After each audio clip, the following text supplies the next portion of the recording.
home field advantage for UT Athletics. Here's tonight's host.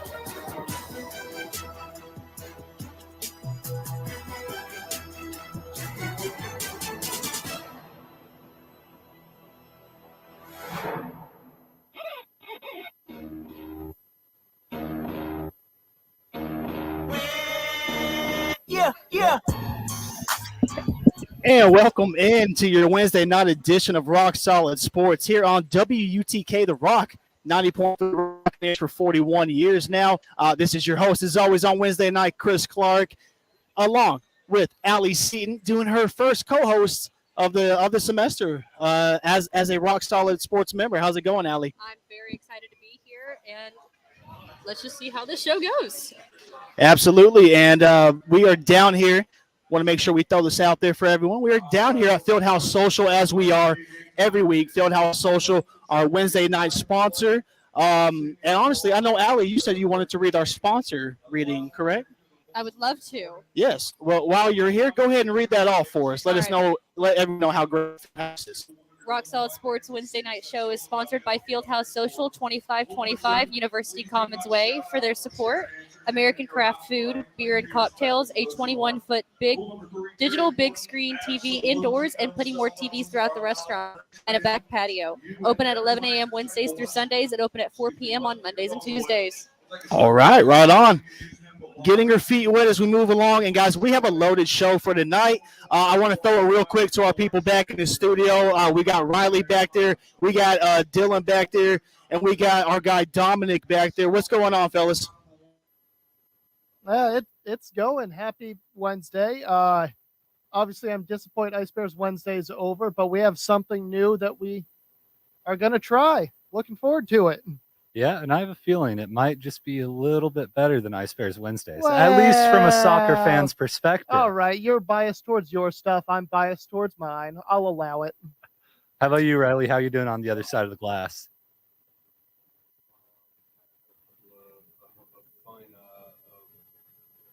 Y'all hear me all right? Yeah, I mean, we got you a little so-so on our end, Riley. I can't hear you speaking back there, so there we go. We sound good. All right, bet. But yeah, man, like I was saying, it's just been a nice week. Lots of fun stuff going on. You got the NBA playoffs. You got some good things happening here on Rocky Top. So it's been a good week to be a sports fan. As always here on Rocky Top, and speaking of on Rocky Top, we were just talking about it. We've got a new thing going, one Knox Wednesday, or was it Gaffin with the Gabber, if I'm not mistaken? Is that what Twitter referred to it as earlier? So basically we have Coach Mark McKeever of One Knox SC joining us for the show, and I believe we have Coach live with us. Coach, can you hear us? Yes, I can. Thank you for having me on. Thank you so much, Coach, for joining us. We're very excited about this. We have, of course, been in staunch support of you guys from day one. It's been very exciting to see soccer here in Knoxville, especially just this local region that has lacked it for so long. Coach, we've had you on. I know it's been in the past, but thank you again so much for coming on tonight. And we want to go ahead and just get started. Obviously, previously coming off of the 2-0 loss to South Georgia last Friday. Just kind of some of the rights and wrongs that went there, as far as in that game, and just kind of what you saw from your squad, Coach. Yeah, so I felt as though we were all very disappointed going in at half time.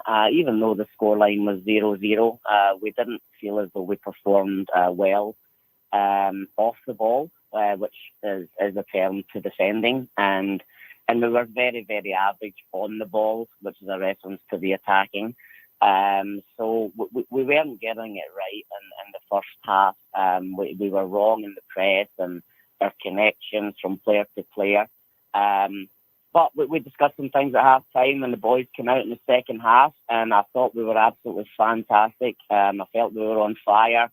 And it was a moment where if we had won, I felt as though it would have led to a second and a third, but we weren't able to get that goal, and then we conceded a pretty sloppy goal, one that we shouldn't be conceding. So that was a big moment in the game. And then obviously we had a man sent off.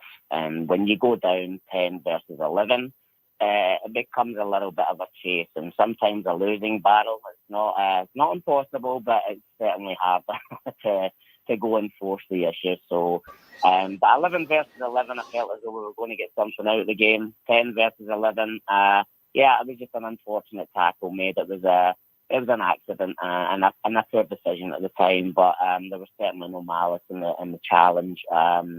So we're disappointed with that one, but hopefully we can bounce back here in the next week.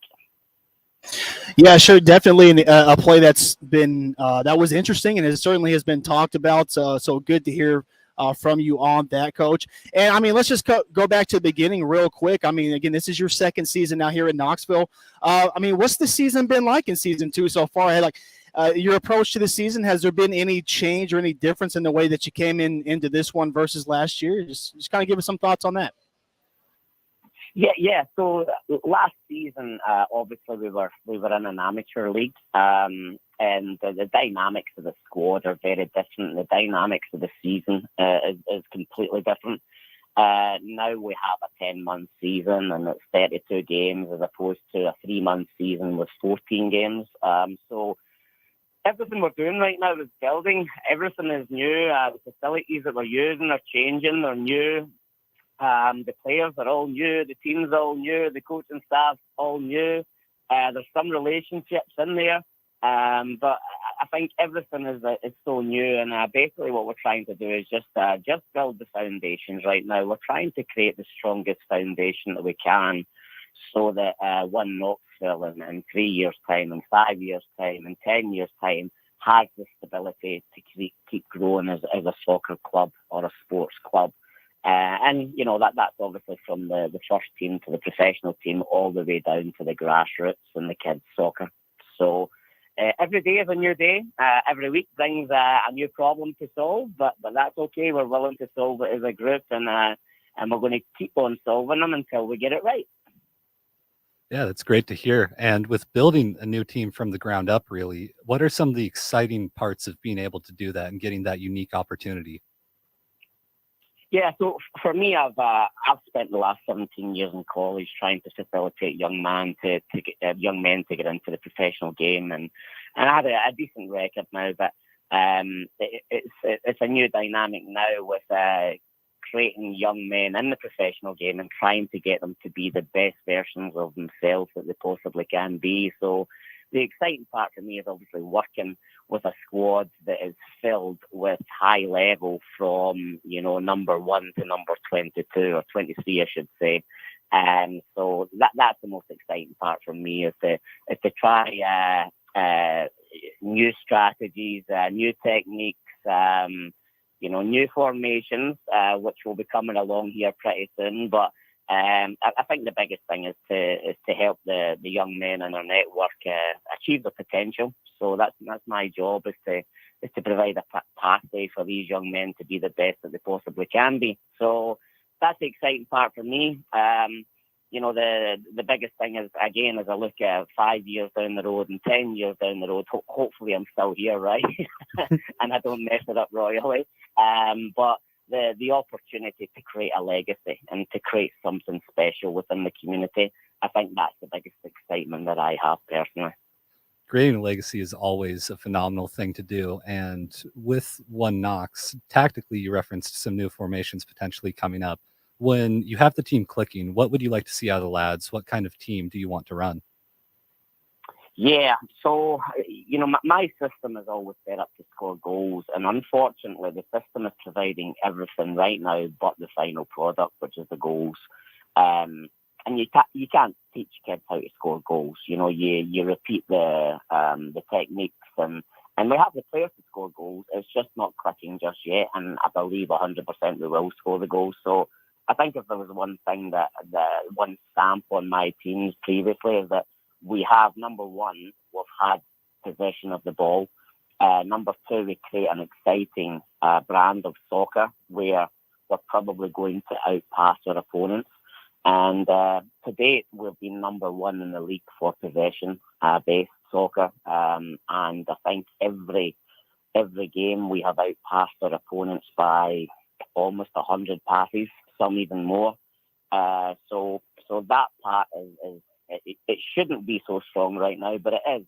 And that is only going to lead to better and bigger things. We need to get it right at both ends of the field in the 18-yard boxes where the goals count, because that's what decides games, right? So we're working on the little things, and we're trying to tighten the nuts and bolts to allow the quality at both ends to evolve. Yeah, having been to some of the games, the passing is definitely incredible and quite exciting from a viewer's perspective. But also, I wanted to ask you, too, about how has the fan support been for One Knox, and how has that helped propel the young club to where they're at now?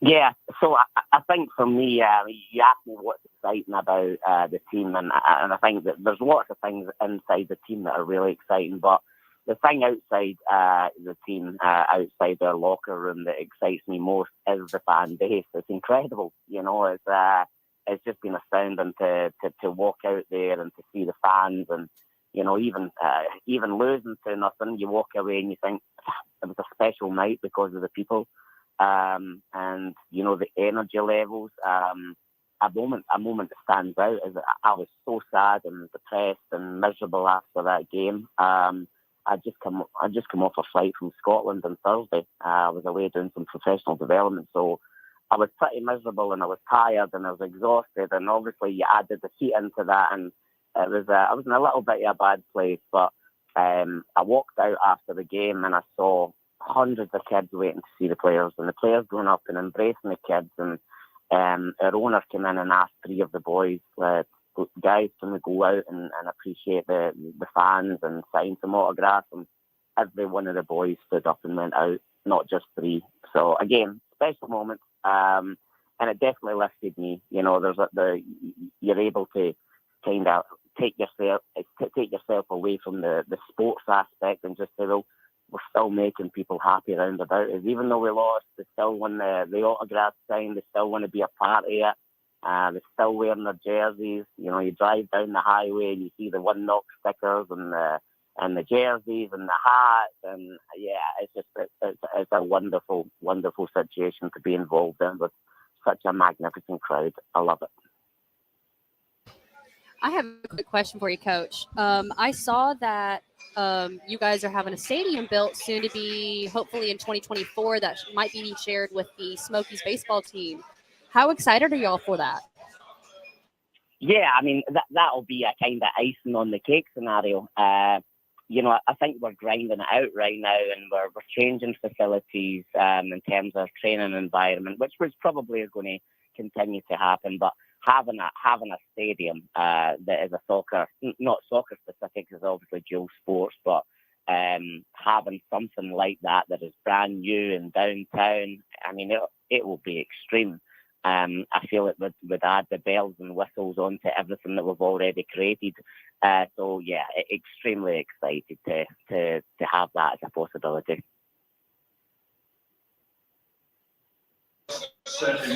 Yeah, Coach, and obviously a lot of us cannot wait for that as well. I mean, it'd be so wonderful to have an official place to call home for both our Smokies and One Knox SC. A team that's been around for a long time and a team that's quickly gained our love and our hearts. So just want to throw it out to the guys real quick. If anyone has any other questions for Coach, go ahead and throw it out there. But I know, Coach, we've certainly appreciated having you on for sure. This has been a special treat. And, of course, looking ahead to the next game, you guys are at Central Valley Fuego FC. That'll be Sunday at 7 o'clock.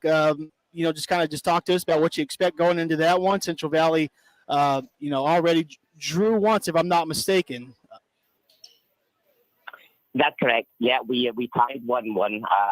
Again, I feel as though we probably should have come away from that game with the amount of chances we created. We should have came away with 3 points. So a little bit disappointed. I expect the same type of game. They're a passing team. We're a passing team. So I expect lots of opportunities to score goals from both sides. And hopefully we can be more clinical in our opponents on the day on Sunday. But lots of travel on Saturday. Obviously, we fly to Vegas and then and then we fly into Fresno from Vegas. So a long day on Saturday, but hopefully we can prepare right mentally and physically. And when the time comes on Sunday, it's going to be a hot one. So hopefully we can show up and perform and bring the 3 points home. Yeah, Central Valley Fuego indeed. So, Coach, I mean, good luck to that one this weekend. Obviously, we are going to have our eyes on it, be paying attention to what's going on. And, yeah, again, just once again, thank you so much for being on with us tonight. We certainly all appreciated this, and we very much look forward to it as we continue on. Thank you very much for having me on, and I'm really excited to chat with you guys as we go forward. Yes, sir. Thank you. Good luck, Coach. Thank you. All right. And once again, that is Coach Mark McKeever from One Knox SC. So excited to have him / them on, starting this semester, and especially as we move along over the summer. We'll still be, of course, our show is still rocking. We'll still be giving updates as we get into the fall. That's usually, if I'm not mistaken, kind of the end of their season. So, a lot of good stuff to come from Coach McKeever and One Knox SC. So, it was really awesome to have him on. All right, so with that being said, I think we're going to go ahead and cut to our first break of the evening. We've got a lot more to talk about in this show. We've got Vols Diamond Sports coming up for sure. What a great weekend it was for both the men's and the women's teams, and the men's continuing that success as well. We'll get into that later on the other side of the break, and then further on down the road. You guys already know what's coming up tomorrow. And all the playoffs going on right now. We got Dylan here for our NHL playoffs. We got NBA playoffs to talk about. Y'all stay tuned. Going to be a loaded show. This is your Wednesday night edition of Rock Solid Sports here on WTK The Rock. 90.3 The Rock. Support for WUTK comes from Fieldhouse Social, the modern sports bar next to campus at University Commons. Fieldhouse Social serves American craft fare such as burgers, wings, and more with high tops around the bar, a separate dining area, and a center lounge with leather chairs and couches in front of their 23-foot LED TV wall for Tennessee and pro sports. Fieldhouse Social is an outdoor patio with trivia twice a week and sponsors Wednesday's Rock Solid Sports. FieldhouseSocial.com. Support to keep the Rock on the air comes from the UT Athletic Department and the UT Lady Vols softball team, whose 2023 home season schedule at Sherry Parker Lee Stadium features games against SEC rivals Alabama, Florida, South Carolina, and others. AllVols.com for general public tickets, and UT students are admitted with a valid student ID while seats remain. The Rock wishes Coach Weekly and the Lady Vols softball team good luck on the diamond. The Rock thanks The Hill, 1105 Forest Avenue, back corner of the fort, for sponsoring and hosting Friday night Rock Solid Sports at 7 p.m. The Hill Bar and Grill is the campus destination for wings, beer, and sports. The Hill makes every day an occasion, from Burger Monday to Wing Wednesday to Fried Fish Friday. Each week has a new flavor at The Hill. TheHillKnox.com or their Instagram page at The Hill Knox. The Rock thanks the One Knox Sporting Club soccer team for their support. One Knox plays all of their home matches at Regal Soccer Stadium on campus, and the season runs into October, with matches against Memphis, Chattanooga, Lexington, and more USL League One opponents. Tickets, including UT student tickets and game day info, is at oneknoxsc.com. And WTK is proud to be a media partner with One Knox. Rock Solid Sports will be keeping up with One Knox soccer all season long. One Knox SC. We are one. Knoxville, be sure to tune in Wednesday nights from 8 until 10 p.m. for The Alternative, sponsored by Bliss and Corey Mason Shoes on Gate Street and in West Town Mall. And Bliss Home with the Gallery Shopping Center, also sponsored by Boyd's Chicken Grill Bar and Live Music Venue in the heart of Knoxville's Old City. The Alternative features 2 hours of the best in Americana music from the station who first brought Knoxville music by bands from back in the alt-country days, like the Jayhawks, Uncle Tupelo, Steve Earle, and Jason and the Scorchers, to 90s Americana like the V-Roys, Whiskey Town, Lucinda Williams, Sunvold, and others, to modern-day Americana musicians like Molly Tuttle, Tyler Childers, Casey Musgrave, Sturgill Simpson, Billy Strings, and the Punch Brothers. You'll also get classic Americana like Johnny Cash, the band, and Emmylou Harris, and there's always Patsy Cline at 9. Tune in Wednesday nights at 8 for The Alternative. Sponsored by Boyd's Chicken Grill, Bliss Home, and Corey Mason Shoes, and only on 90.3 The Rock, UT's College of Rock. Volunteer Radio thanks our on-campus media partner, UTDailyBeacon.com, for their support. The Daily Beacon has served UT Knoxville as the official student editorially independent newspaper since 1906. featuring up-to-date campus and city news, sports and info on UT and Knoxville events, and the sign-up for the Beacon newsletter is on the website. The spring semester print issues of the Daily Beacon hit the streets Wednesdays at over 50 locations on campus, and stories are published daily at utdailybeacon.com. The Daily Beacon sponsors WUTK's UT News and Issues show, Rocky Top Roundup, Tuesday nights from 7 to 8 p.m. Hey, Knoxville, this is former UT basketball Vol Dane Bradshaw, and you're listening to 90.3 The Rock, UT's College of Rock. Volunteer Radio remains on the air thanks to support from the UT Athletic Department. The 2023 baseball Vols season runs February into May, with games against SEC rivals Florida, Vandy, Kentucky, and more at Lindsey Nelson Stadium. Ticket info is at allvols.com. Students need to show a valid UT ID at the gate or entrance on a first-come, first-served basis. Tune in to Rock Solid Sports for UT baseball coverage, and The Rock wishes Coach Vitello and the Baseballs good luck on the diamond this season. The Rock thanks Central Flats and Taps for sponsoring our Bonnaroo or Bust 2023 contest, and they will be hosting the reverse drawing to see who won the grand prize. To see who the grand prize winner is Tuesday, May 2nd. Registration for our 90 finalists runs from 5:30 to 6:30 p.m., and the reverse drawing begins immediately after. Finalists, remember you must be in attendance to be eligible to win or have a stand-in for you. The public is invited to be a part of the party as well, as it is Pint Night benefiting WUTK. The Bonnaroo or Bust registration box is in-house at Central Flats and Taps until Monday, April 24th. More info on the Bonnaroo or Bust reverse drawing and party May 2nd at Central Flats and Taps is at WUTKradio.com. The Rock thanks Cool Beans 1817 Lake Avenue, 1 block south of the Strip, for sponsoring and hosting the Monday Night Rock Solid Sports broadcast at 7 p.m. Cool Beans offers lunch daily and is 21 and over after 9 p.m. with a full and late night menu, and is the pre and post game on campus location for Vols and Smokies baseball and Lady Vols softball. MLB, pro soccer, and even the Preds on the big screens. CoolBeansBar.com or their Facebook page for more info.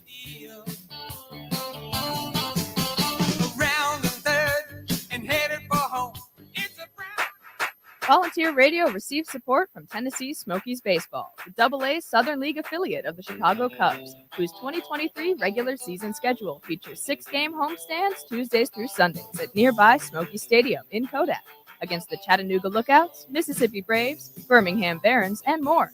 WUTK's Rock Solid Sports covers Smokies baseball all season long. SmokiesBaseball.com. Link up at WUTKRadio.com. This is Dominic Lally from Big Gigantic, and you're listening to 90.3 The Rock, Knoxville's home for electronica and dance music.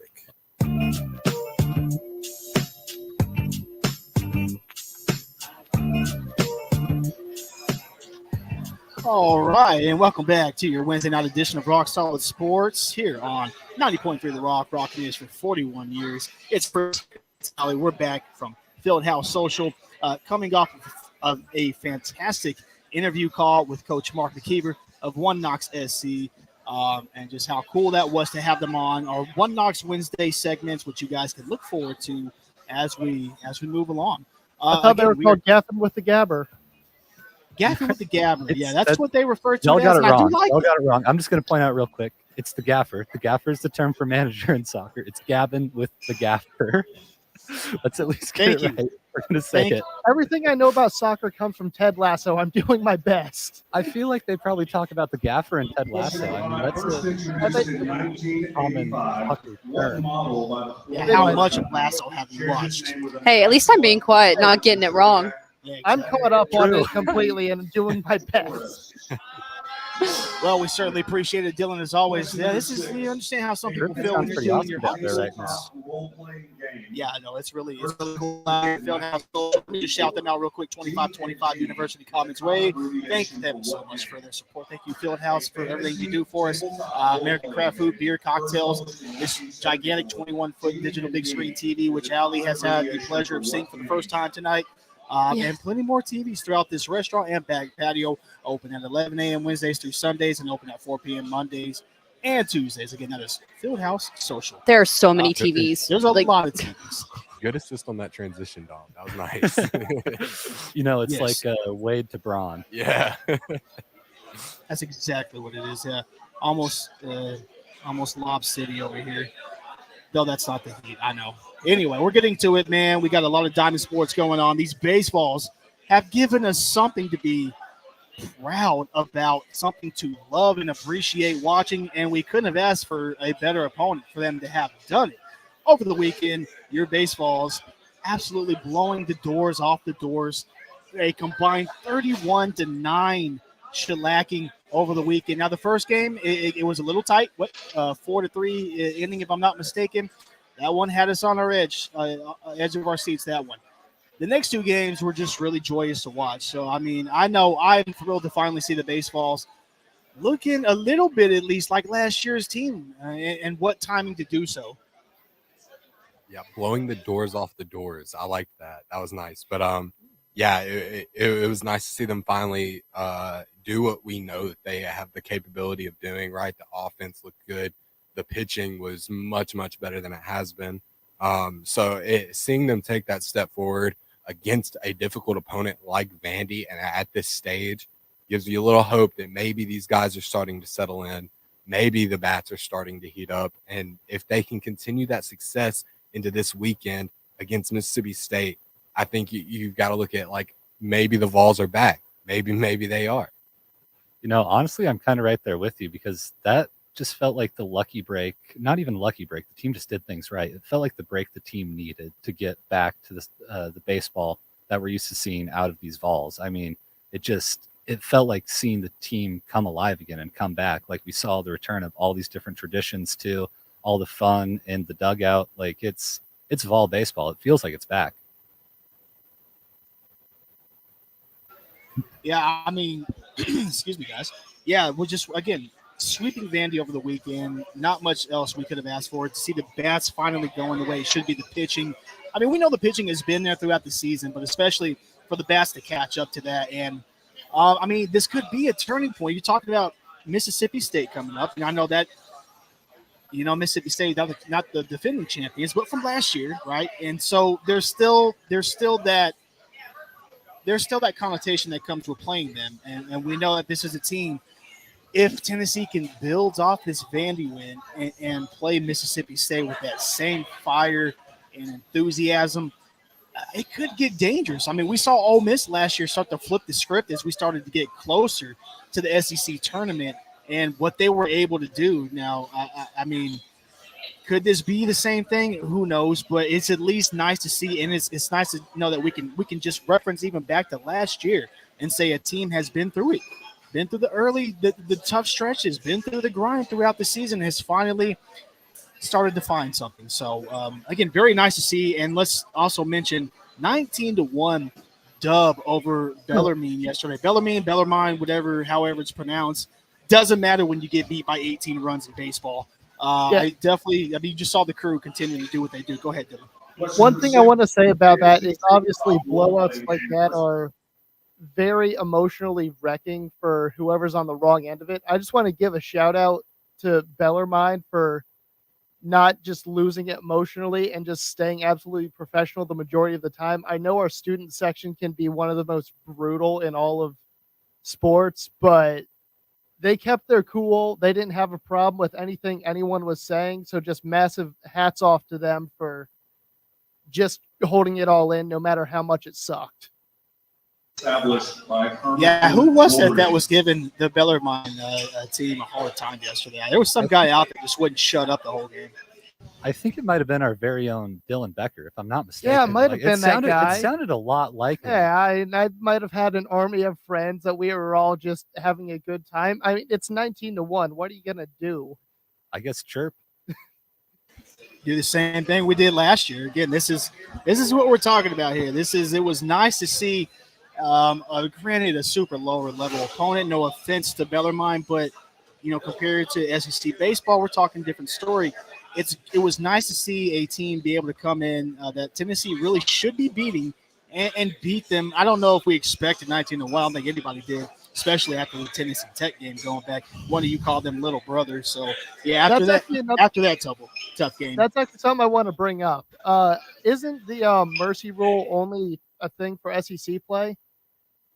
I mean, they can also agree to it All right, in fair, other games, but it's set in stone in the SEC. all right, fair enough. I just think when it comes to blowouts like that, they should like just have it to a point which the officials can call it. Like, sure, the coaches can make that decision if they want to, but honestly, putting your players through that isn't exactly great for them. Well, if you're going to have the, umpire call it, then that creates way more controversy than is I necessary. guess so. I guess so. Because think about all those games we still could have won if we had not been had it called by the ump. Fair it's enough. It's just another one of those things. All right, just a thought. Well, nevertheless, 19 runs was still nice to see, but nevertheless, I'm not going to harp too much on that. It was just wonderful to see that. Now, let's go back to the Vanderbilt series real quick. Alli has an update for us. We know the Christian Moore thing happened on the field. What's the update going on there? So they're kind of debating on suspension. I don't know if for sure. I couldn't really find a set in stone decision, but once he was removed from the game after leaving the pitch, coming back on, the referees decided to fully take him out. I'm just kind of curious as to who they're going to take back in. Like, who's going to be able to fill in that role? Because Coach Tony mentioned that, yes, he loves the kid. He loves that there's so much passion, but that behavior was unnecessary. Yeah, certainly an interesting situation that occurred during the game. And what Alli's referencing is, Christian Moore taking offense to Vanderbilt, one of Vanderbilt's players who had gone back towards the bag, if I'm not mistaken, trying to avoid the tag, and had kind of pretty roughly ran into Chase Dollinger. And Christian Moore taking exception to that. It certainly was. It ended up being a situation. It didn't seem to appear like all that rough at first, but I guess if you sit back and look at it, yeah, certainly I can agree. Christian Moore certainly could have handled that situation a bit better. I'm curious what you guys back in the studio think. Yeah, he could have handled it better, but I mean that's the kind of thing, that fire is kind of what I feel like's been missing from the team. They haven't had that level of intensity all season. So to see that, even, yeah, he did take it maybe a step too far, but to see him, he's not going to let that happen to his guy without saying something. So I do appreciate the intensity, the fire that he wanted to show. Yeah, maybe he took it a step too far, but I can appreciate the sentiment that Christian Moore was putting out. I wholeheartedly agree with that. I was reading the article about Coach's comments on it, and he was very appreciative of that fire because that's what he believes brings the team, but it's just having repercussions in ways that none of us really thought it would happen. Yeah, it seems pretty trivial of an event considering we're talking suspension, but I mean, that's what's making this intriguing right now, and especially as the Vols are trying to find that group. Go ahead, guys, back in the studio. Yeah, I was just going to say I agree with both of you guys. We needed that passion. We needed that fire. It seems like what the team's been lacking. Can't really put it better myself. And the other thing, too, is so far it hasn't really seemed to cost the team too much. So, I'm not too bent out of shape over it. Yes, sir. And if I think the Vols are going to be able to manage one way or another. If it does happen, it's something I assume will be minimal at worst. So being able to get by is not going to be an obstacle too much for the Vols. I think they just have so much momentum going, and that only adds to everything they've been doing, right? I mean, it's a good point, Riley, to say this certainly wasn't a catalyst for what the Vols did over the weekend, but it certainly added that fuel to the fire for sure. So you love to see that intensity, man. Being a former athlete myself, if you don't have that, especially for one of your teammates, you're probably in the wrong game. So nice to see from Christian, but again, we hope that the possible suspension that's looming will be negligible at best. So I'll take it a step further, actually. If you don't have that passion at all, just might be time to hang them off. I know that's a little far and extreme, but no, you're right. I think you're right on that one, man. It's no matter what sport we're talking about, it's got to be there. It's got to be there, that intensity. So, nevertheless, hoping the best for Christian Moore as we move forward, and that we still get to continue to see him out there as we move forward. All right, let's switch to softball real quick. They had a sweep over another opponent who we all love to hate, the Florida Gators. They softball team was able to beat them again. The big comeback that ended up helping to propel that series into a sweep, and just everything we wanted to see from these Lady Vols. I mean, we know that there was a bit of back and forth going back to like the Baylor series a couple of weeks ago. So there's I don't want to say been some humbling experiences, but there's the Lady Vols to me did get knocked back a peg for a second, and to me they've rebounded so well. Currently ranked number 3. I mean, what do you guys think about this Lady Vols in Florida series over the weekend? It was an incredible series. I mean, the team really came to play, and that comeback was just absolutely magnificent to watch. Such a good softball team. I mean, they are phenomenal athletes, and just I was really impressed by the fact that our team can win any way they want to, because usually our pitching staff is on fire. Against Florida, we let in a lot of runs, honestly, and our bats just made up for it. So it feels like heads, we win, tails, they lose.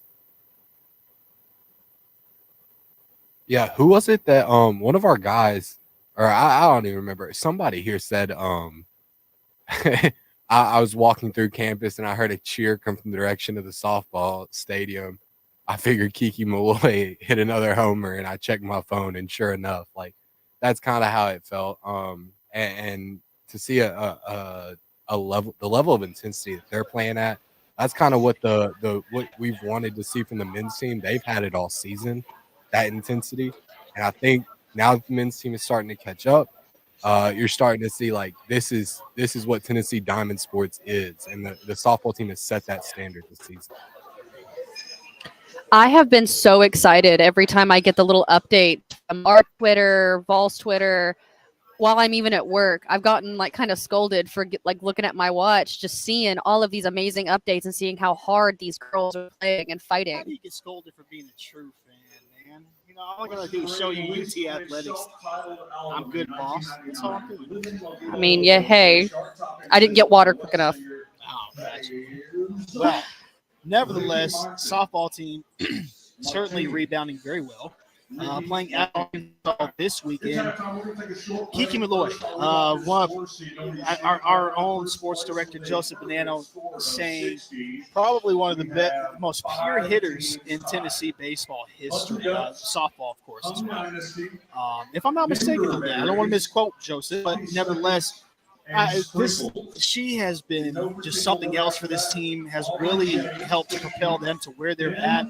It is just on a tear right now. Do you guys expect that to continue as they go to Fayetteville this weekend?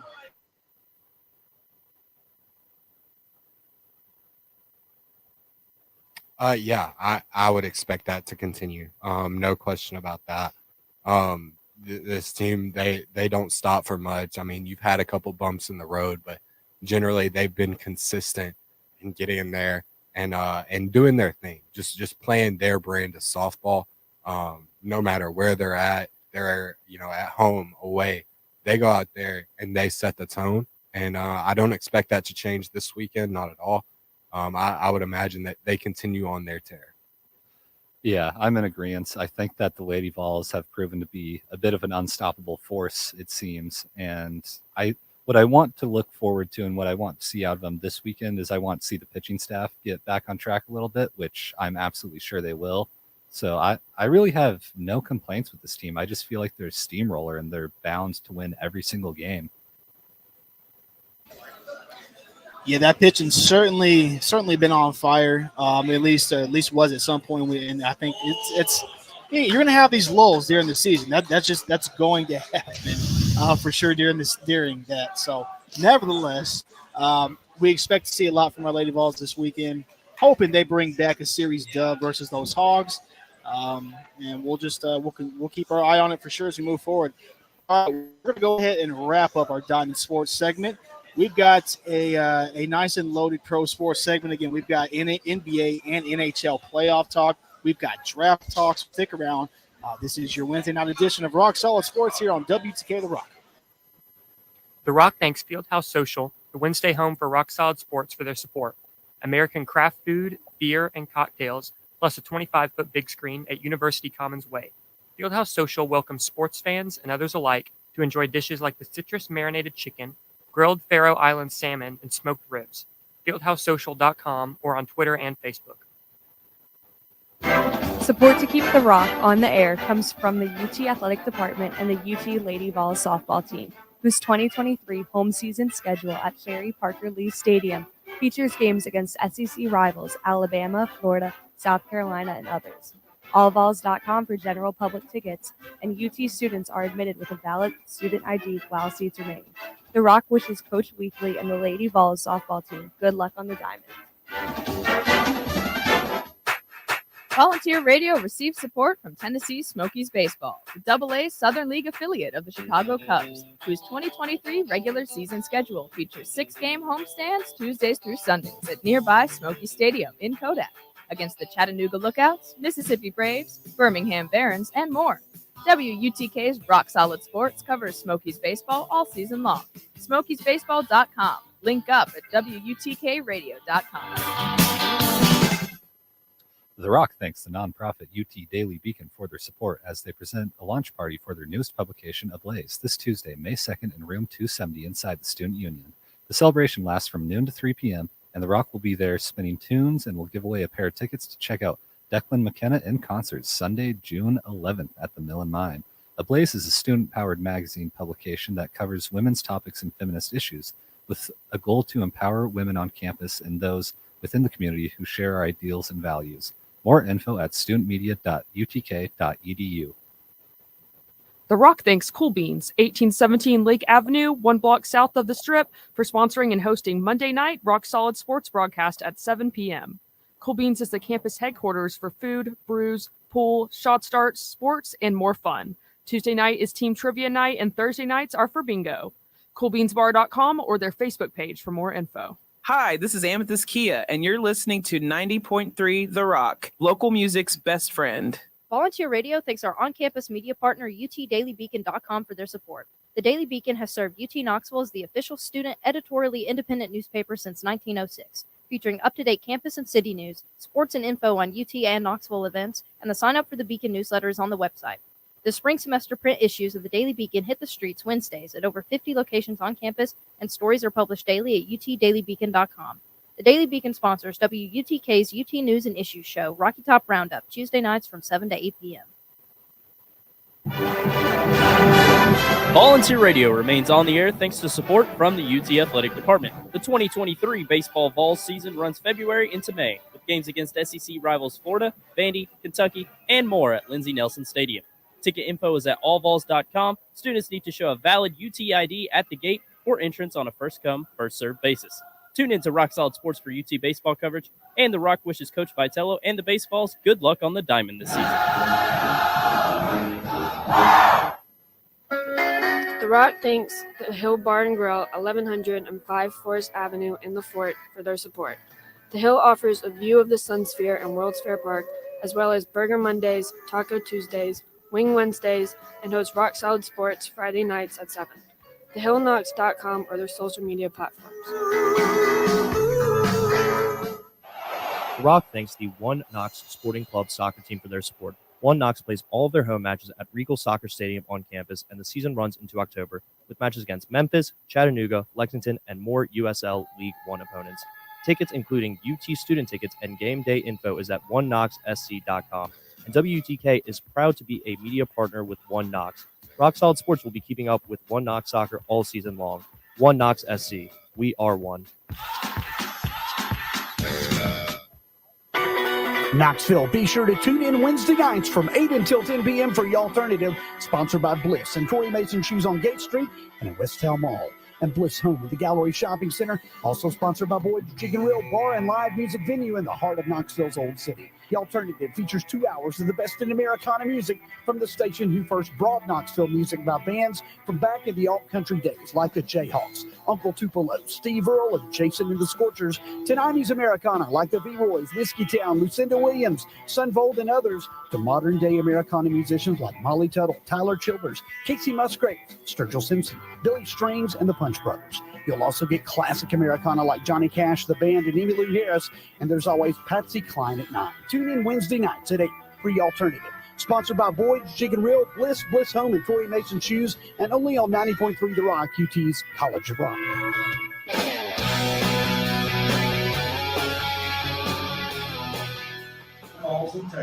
And welcome back to your Wednesday night edition of Rock Solid Sports here on WTK The Rock 90.3 Rockers for 41 years. This is your host, Chris Clark, joined by Alli Seaton, doing her first co-host of the semester. Alli, how has the show been going for you so far? I'm actually really enjoying being out here. It's a lot of fun for me. It is. Social, again, a nice spot that allows us to come down here and host this show for you all. So, again, 2525 University Commons, where that is Fieldhouse Social. I've told you numerous times about this gigantic TV and all the craft beer and cocktails and food that they have down here. So, Fieldhouse Social, open at 11 a.m. Wednesdays through Sundays, open at 4 p.m. on Mondays and Tuesdays. All right, guys, let's get into it. I've been excited about this pro sports segment. We've got a lot to talk about. So, I'm going to kick it on first over to Dylan Becker. He's got an update on the NHL playoffs and how exciting that's been. Go Devs. We'll get to the Devils, but unfortunately don't have much Predator stuff going on given they're not in the playoffs. That's not an insult or anything. That's just kind of the way things work out. But right now we have the Florida Panthers up 1-0 against the Boston Bruins with 1:35 left in the first period. Boston leads in the series 3-1. Later tonight, around 9:30, is going to be Seattle against Colorado. Series tied 2-2. Other series updates right now. Toronto leads Tampa 3-1, which is one I plan on talking about. Carolina leads the Islanders 3-2. New York Rangers and Devils are tied 2-2. In the West, Dallas leads Minnesota 3-2. Vegas leads Winnipeg 3-1. And Edmonton leads LA 3-2. Now, Toronto, I know most of the time I don't have much positive things to say about them. Their fan base are incredibly toxic, and it's just kind of funny to watch. But I kind of gained respect for Austin Matthews over the weekend because he got in his first career fight, first 5-minute major against Steven Stamkos, captain of the Tampa Bay Lightning. And it was just a classic line brawl. And you guys know I'm kind of the old school. I support having the enforcer role. And whenever I get bored, I watch guys like Bob Probert and Donald Brashear on YouTube just beating the crap out of people because that's the hockey I grew up with. And when it's going away, which I understand, but in those rare moments when it comes back in something special, like one of the next generation hockey players decides that it's time to drop the gloves for the first time, you remember it. And I don't know, Dom, you're kind of nodding with me over here. What are you going at? Yeah, Austin Matthews is just like the pinnacle, like pretty boy of hockey. He's got the handles, he's got the dangles, whatever you want to call him. Kid can move the puck around expertly, and he's just one of those players who plays so pretty that you would never think he would fight ever. And so seeing him fight. Looking at the video earlier today, it was Stamkos that kind of initiated it because for some reason, he was arguing with a ref. Matthews was he was arguing with the same ref. Stamkos just looks at him, grabs him by the collar, starts punching him. At that point, you might as well. I know Matthews isn't a fighter, and he just got absolutely beat up. That's the second biggest can of you-know-what I've ever seen opened in playoff hockey ever since Ovechkin beat up Andrei Svechnikov years ago. It was hilarious. But it's a good series, and I hate to say it, I think Toronto's going to pull out and secure the dub with it. They haven't won a playoff series since it's been a minute. That's how long it's been. There are a lot of horrible jokes I could make about Toronto in the playoffs, but they're finally proving themselves as legit cup contenders, and I'm sticking with them in one of my brackets to be in the finals. Of course, Edmonton's going to go over them in this bracket that I have, but if it's not going to be Toronto, it's going to be Boston. They've recovered from their illnesses. They're putting on absolute powerhouse. Things aren't great right now. Obviously, they're down 1-0 to Florida in the game. I'm sure the period's over by now, but they're up 3-1 in the series, so easy dub for them. I think they might break the President's Trophy curse. You know, I really like the Leafs in this one. I think that Toronto, I think they really got a good shot this year. It's been so long for them. Like, It's been so long for any Canadian team. It really, like, I honestly just want a Canadian team to win, eh? The issue with this, though, if Toronto wins this series and if Boston wins this series, you're looking at either just the most Toronto thing to ever possibly happen or one of the greatest upsets in playoff hockey ever. And I honestly could see it going either way because this is the Stanley Cup playoffs. Oh, yeah, anything can happen. It's not the NBA playoffs where it's a little bit more predictable, although the NBA playoffs have been pretty fun. Do we want to kind of mark that as our transition?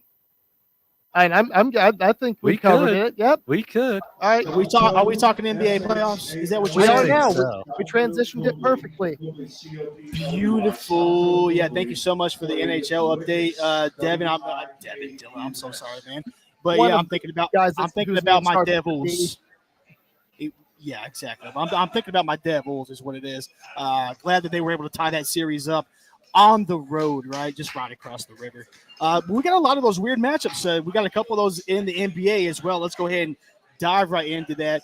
In the Western Conference, we've got one of those kind of funny, like very local series in the Kings and the Warriors. That one's been very interesting. Every home team so far winning. It is a 2-2 series.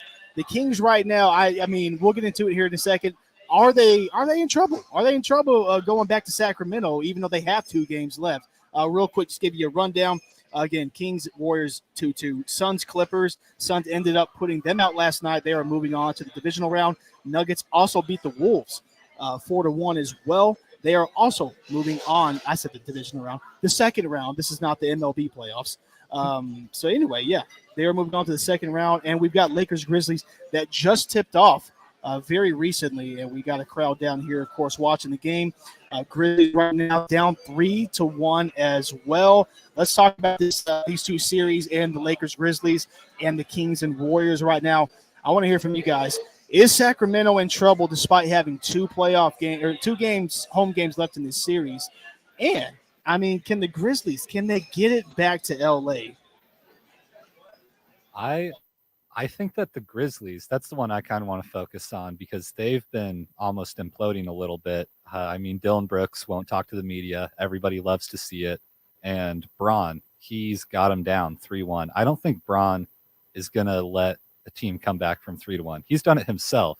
So if he has the ability to carry a team back from 3-1, I don't think he can give up a 3-1. Yeah, LeBron's 17-0, leading 3-1. So can the Grizzlies be the first to do that? Maybe. But their complete and utter lack of depth at the bit with their bigs, obviously no Steven Adams, no Brandon Clark. It's definitely come through in this series. You've seen it. Taylor Jenkins not being willing to change up the rotations, put more. We all want more Luke Kennard minutes. We want less Dylan Brooks minutes. Dylan Brooks been inefficient. The entire Grizzlies team just been missing shots, missing open shots. So yeah, like you said, they're kind of imploding on themselves. Can they do it in the grindhouse? Maybe. But I once they go back to LA, I'm not confident in their ability to win the series. So what you're telling me is maybe possibly Ja and the Grizz ain't good in the West. They're no longer good in the West. Dylan Brooks sure ain't good in the West. Ja might be. Dylan Brooks sure ain't. Yeah, they kind of ran that train into the ground. It seems like the Grizzlies hype train has gone completely off the rails, and I don't know. It just seems like that team is headed for disaster. And to be fair, that Brandon Clark injury, I just feel like that derailed it. Absolutely, so much further. Losing Brandon Clark, that's your backup big right there, and so you lose your starter and your backup. That's tough, man. That's tough to come back from, especially when your first round opponent has Anthony Davis. I mean, that's just tough. Yeah, it's going to be tough for them, that's for sure. I mean, look, Brooks has only amplified this series from game 2 on up. We heard all the stories. I need 40 from you. And, well, what did LeBron do last game? 20 and 20, so we'll count that as 40, right? Grizzlies right now scrapping together every second they can to try and keep this series alive. But, I mean, I don't think they're out of it. I think there is a chance. And we're talking about, yes, LeBron's 17-0 in 3-1 series. But this is also, 38-year-old LeBron, whatever he is now. I mean, yes, he is still playing like a man on a mission, and that's the scary thing for Memphis right now. Let's touch on Kings Warriors, man. You guys, let me know real quick. A quick answer if you want. You got the Kings or the Warriors winning that series? I'm on the Dubs. I like the Warriors. I like the Kings. I'll take the Kings. I think they're fun. If their 3-point shooting keeps going, I think the Kings got it. Right on. Okay, and I'm going to go with the Dubs. I do want to see the Kings win it. Once they lost that last game to me, I think Golden State now has one. Shift over to the Eastern Conference real quick. We got Miami leading Milwaukee 3-1. We are on the verge of seeing another 8 seed be a 1 seed, and it's all on the shoulders right now of one Jimmy gets buckets. Butler, the man is just simply amazing what he's able to do. Quick thoughts on this Heat Bucks series, real quick. Yeah, Jimmy, LeBron, Jordan, Butler is just been insane. He's been playing out of his mind. Playoff Jimmy, we all knew it was coming sooner or later. It took him a little bit longer to get it started this playoffs, but playoff Jimmy's here, man, and it is just so fun to watch, man. That just as a fan, it's so fun to see that type of basketball. Him just go out there and make shots like he does. It's crazy. Yeah, he plays out of his mind. It's incredible. And I mean, to be up on the Bucks 3-1, that's not something I think anyone was really expecting, despite Jimmy Butler being so good in the playoffs. It's just miraculous, honestly. It has been an entertaining series. We will see if Miami is able to sustain that. Just real quick, give you an update on the East. Again, Heat leading the Bucks 3-1. Celtics leading the Hawks 3-2. We saw Ice Trae Young with that buzzer-beating win yesterday. Series shifting back to Atlanta. The Sixers swept the Nets, as we all saw. Not a big contest there. And Knicks and the Cavs. Knicks 1 win away from winning their first playoff series in a decade. All right, man, let's shift to the NFL while we still can, guys. We've got the NFL draft tomorrow, and there's a lot going on here. I just kind of want to know who y'all think is going where, because one, what are the Texans doing? I hear reports that they're going defense instead of a quarterback. And also, what do you guys think the Titans are going to do? They've got that interesting situation. They can try. They contacted Arizona that we know of, trying to get that 3 spot ahead of Indianapolis. What do you guys think is going to happen tomorrow night in the draft? Who goes there? I read a really interesting thing earlier saying that the Ravens were looking at Anthony Richardson, which I kind of have mixed feelings about, because Lamar's status is obviously still up in the air. I don't know if he'll sign a new contract, but we already have a quarterback that doesn't throw the ball very much, so why would we get another one? Yeah, it doesn't make much sense. I don't know why the Ravens would switch from a quarterback that basically does all these things expertly to a guy who may potentially do all these things at the same level. As far as the draft goes for me, though, I am really confused on all the draft rumblings, because we've heard some really stupid things like Will Levis potentially getting bumped to the 1 pick. I saw that being reported. Anybody who watches SEC football knows that no one should pick Will Levis that high. It's absurd. Yeah, I think that was Pete Prisco out of his mind. Out of his mind. No way. It's definitely Bryce Young. I think he goes first. I think the Texans pick a quarterback at 2. I don't buy into the pick defense and then pick quarterback at 12. I think they go quarterback at 2. I think Indy moves up to 3, gets their guy, probably Will Levis. I think they've just been linked together, and let's be honest, Will Levis just feels like a Colt. And then for CJ Stroud, in my mock draft that you can find on the Rock Solid website, I had the Titans moving up to 6, sending some picks, sending Malik Willis to go up to 6 with the Lions. Lions trade back. They still get their pick of the cornerback that they want. No big deal for them. Titans move up, get CJ Stroud at 6. That's what I'm calling. It is going to be an interesting night, especially real quick. Alli, you've got some updates on the Titan Stadium real quick. So right now they're moving it to public funding. It's going to be about $1.26 billion. I heard about this from my grandmother, who doesn't even watch sports. She was hooting and hollering about it. The translucent roof, the 60,000 seats. That's kind of insane to me. And it's still going to be along the Cumberland River. Want to make sure we stress that as well. It's still going to be a very beautiful location and transition for those Titans. we'll keep it locked on what they're going to do tomorrow. A lot going on. Y'all pay attention, and thank you so much for joining tonight. We will see you next week.